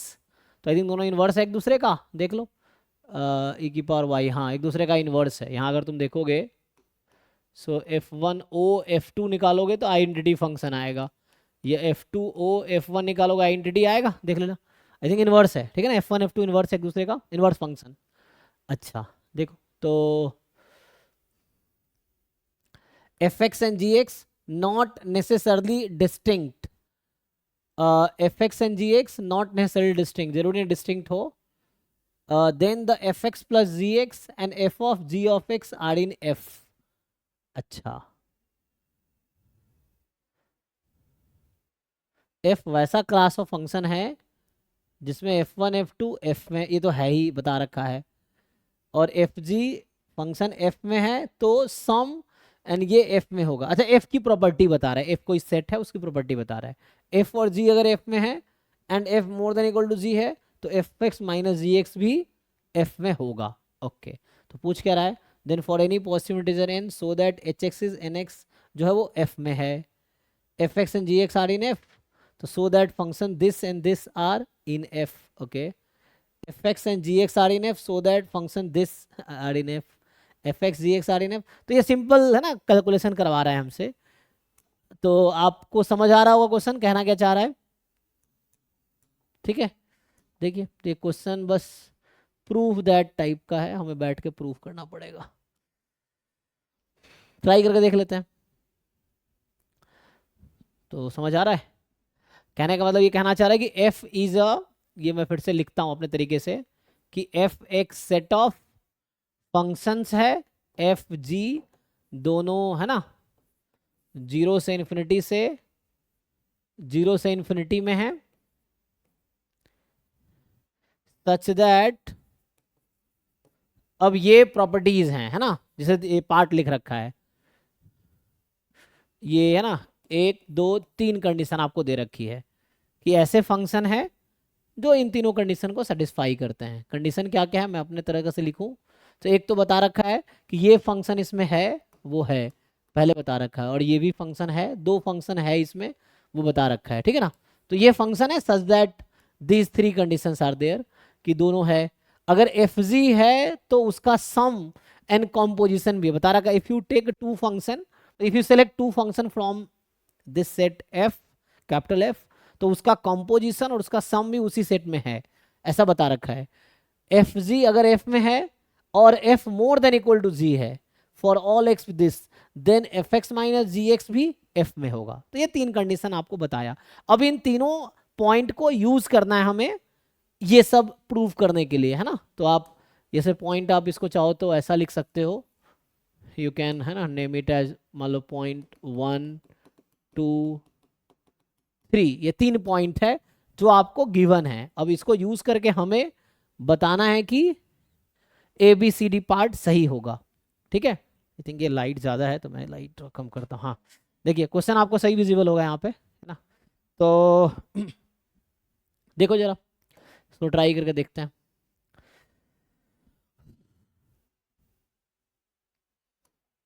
पहला बार ट्राई करें तो ये जो पहला क्वेश्चन है ये ट्राई करके देखते हैं, मतलब पहला पार्ट जो है ये पहला पार्ट है ना, ये पार्ट ट्राई करके देखते हैं।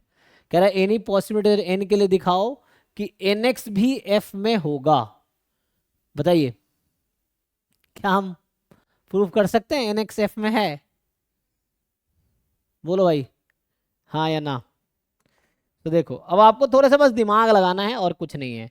जैसे इसने हमें बताया है कि f1 जो कि है e की पावर x माइनस 1, f2 जो कि है ln x प्लस 1, ये दो फंक्शन है। इसने कहा दो फंक्शन f में है तो उसका सम होगा ही और कॉम्पोजिशन होगा ही। तो शुरू में ही मैंने आपको एक आइडिया दिया है कि अगर आप f1 o f2, या ये कॉम्पोजिशन है ना, आपको याद होगा एफ ओ जी को हम लोग F of G of X लिखते हैं, क्लास 12 में था ना।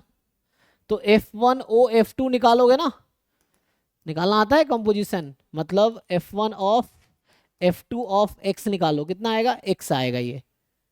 तो इससे मैंने ये दिखाया, मैं क्या यूज कर रहा हूँ, पॉइंट नंबर 2, कि if you have two function in F then composition will also be in F। तो हमें दिया हुआ है कि पहला दूसरा F में है, ये पहला पॉइंट कहा था, तो उसका कंपोजिशन भी F में होगा। तो कंपोजिशन आया X, तो इसका मतलब है कि X जो है दिस इज इन F, ये तो श्योर है। अब इसने कहा था नॉट नेसेसरली डिस्टिंक्ट, तो ध्यान दो हम इसका नाम G1 रख देते हैं। मान लो G1 जो आया X इज इन F। अब मैं G2 को भी X ही लेता हूं, इज इन F। तो हमें क्या कहता है, अगर आपके पास दो फंक्शन है तो उसका सम उसी में होगा, ये कहता है ना। तो दिस विल इंप्लाई कि G1 प्लस G2 जो कि हो जाएगा 2x इज इन F। अब इसको रिकर्सिवली ऐड करते चले जाओ। तो आपको पता है कि x F में है, 2x F में है, तो फिर से यही वाली प्रॉपर्टी यूज कर लो कि Fg अगर F में है तो उसका सम F में होगा। तो अब x भी है 2x भी है तो 3x भी होगा, x भी है 3x भी है तो 4x भी होगा। समझ आया? इंडक्शन से हो गया प्रूफ, समझ आया? तो आगे अगर इसका नाम मैं कुछ नया नाम h1 रख दूं फॉर एग्जांपल, तो h1 2x है, तो दिस इंप्लाई h1 प्लस मैंने नाम रखा हुआ यहाँ पे G1, तो G1 तो is equal to 3x belongs to F and recursively and so on. Therefore by induction x है 2x है 3x है और sum of any two function is there, ऐसा पॉइंट 2 कह रहा है, तो हो गया प्रूफ। देयरफॉर जो है ना इसने कहा है कि क्या था hx, है ना, तो जो hx है nx belongs to f for all n belongs to natural number. ठीक है, देख लीजिए ये हो गया proof. This is proof of part A. तो इन दोनों के कॉम्पोजिशन से मुझे दिख गया था इनवर्स है, तो कॉम्पोजिशन से x आ गया और कॉम्पोजिशन से x आ गया, फिर x प्लस एक्स 2x, फिर 2x plus x 3x, 3x plus x 4x and so on. तो सारा हम जनरेट कर देंगे और जो प्रूफ हो गया। तो पहला पार्ट डन। दूसरे पार्ट में आइए, कह रहा है अगर fx एंड gx f में है, बता दिया आपको, तो बताओ मुझे, तो प्रूफ करके दिखाओ कि log fx plus 1 and log gx plus 1 भी f में होगा। तो वो तो ये बता रखा है यहाँ पे, है ना। तो अब क्या करोगे, अब यहाँ पे कैसे प्रूव होगा बी पार्ट। तो देखो बी पार्ट प्रूव करने के लिए सी सपोर्ट बी पार्ट, तो मैं अब बी पार्ट पे आता हूँ, ठीक है। देखो सो टू प्रूव पार्ट बी, मैं बी पार्ट यहाँ प्रूव करता हूँ। सो हमें क्या बताया बी पार्ट में कि एफ एक्स जी एक्स एफ में है, मुझे बता रखा है, ठीक। तो एफ इस एफ में है, जी भी इस एफ में है। अच्छा अपनी मर्जी से मैं एक फंक्शन ले लेता हूँ, यहाँ था ना f1, तो हमें f2 को यूज़ करना पड़ेगा। सो f2 जो है ln x, तुम x लगा सकते हो, मैं x लिख नहीं रहा हूँ, fx को जस्ट f लिख रहा हूँ, ये भी f में है। अच्छा तो ये पॉइंट क्या कहता है कि अगर दो फंक्शन है, अच्छा यहाँ पे अगर टू फंक्शंस है तो उसका कंपोजिशन f में होगा, ये यूज़ कर लो। तो क्या किसका कंपोजिशन यूज़ करोगे तुम, FO F2 यूज़ करो जरा, क्या आएगा, इसका ना आता है नहीं FO F2 नहीं, F2OF यूज़ करो, F2OF, F2OF ऑफ x, इसका मतलब होगा F2 ऑफ fx। F2 है ln x प्लस x, है ना। F2 अगर तुम चाहो तो यहाँ x लिख लो, मुझे कोई दिक्कत नहीं है। तो यहाँ आ जाएगा ln fx plus 1, this is in f। हो गया प्रूफ। तो मैंने किसको दिखा दिया प्रूफ करके, ये कर दिया proof. Similarly F2O g of x निकालो, तो ये आएगा F2 of g of x। तो ये हो गया ln g of x plus 1, this is in f because of this condition. तो हो गया, तो बी पार्ट भी हो गया, ठीक है जी। आ जाओ सी पार्ट में। तो सी पार्ट में हो क्या रहा है कि मैं बताया कि एफ एक्स जी एक्स है, मुझे बता दिया। अब मुझे प्रूव करना है कि एफ एक्स जी एक्स प्लस जी एक्स इसमें होगा। तो अब आपको ध्यान देना है, एक तो मैं यहाँ एफ एक्स कॉमन ले सकता हूँ, तो जी एक्स प्लस 1 हो जाएगा। अच्छा तो मुझे ना इन तीन प्रॉपर्टी में से कोई एक यूज करना है, जो था ना हमारे पास 0.1 0.2 0.3, इनमें से किसी को यूज करना है। और ये प्लस प्लस प्लस चल रहा है तो है ना, इसमें हमें कोई डाउट नहीं है, इसमें हमें कोई डाउट नहीं है, क्योंकि वो तो ऑलरेडी यहाँ से जस्टिफाई हो जाएगा। लेकिन दिक्कत कहाँ पे है, प्रोडक्ट वाले में, है ना। ये प्रोडक्ट है, तो पहले प्रोडक्ट हमें लाना पड़ेगा। प्रोडक्ट कहाँ से लाओगे बताओ जी, where will you find the product. देखो यहाँ से, तो अभी बी पार्ट प्रूव किया ना मैंने, ये और ये एफ में है, तो अगर इन दोनों का मैं सम कर दूंगा तो क्या हो जाएगा, अगर इन दोनों का मैं सम कर दूं तो भी होगा। बी पार्ट में ही प्रूव किया मैंने कि ln fx प्लस 1 और ln gx प्लस 1 f में है। तो फर्दर कंटिन्यू करते हैं इसी पार्ट को, तो बी पार्ट के आगे कंटिन्यू करता हूं जहां छोड़ा है मैंने। तो इन दोनों को ऐड कर लो, ऐड कर लो, तो क्या होगा, log fx plus 1 plus log f, तो log a plus log b product हो जाएगा आपके पास, है ना। ये हो जाएगा, इसको जरा मल्टीप्लाई करो। तो इसको जब आप मल्टीप्लाई करोगे, तो मैं सी पार्ट को कंटिन्यू कर रहा हूँ जी, सी पार्ट को मैं कंटिन्यू कर रहा हूँ। So you just add these two, तो ऐड किया तो ऐसा हो गया। सो ये ऐसा आ गया ln and f x into g x plus f x plus g x plus 1।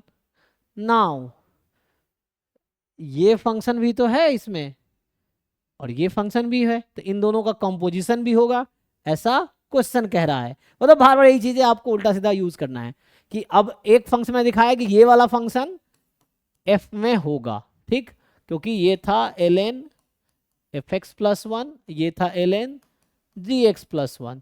So B part में हमने प्रूव किया कि उसका सम उसमें है ना। बी पार्ट में हमने ही प्रूव किया था कि this two function are there, तो इसका सम भी होगा, सम है, इसका कुछ नया नाम रख दे h1।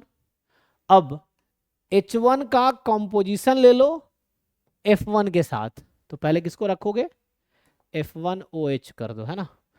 सो F1OH1 लो, तो ये वही आ जाएगा जो चाहिए आपको। तो ये आ जाएगा fx into g x plus f x plus g x, तो हो गया।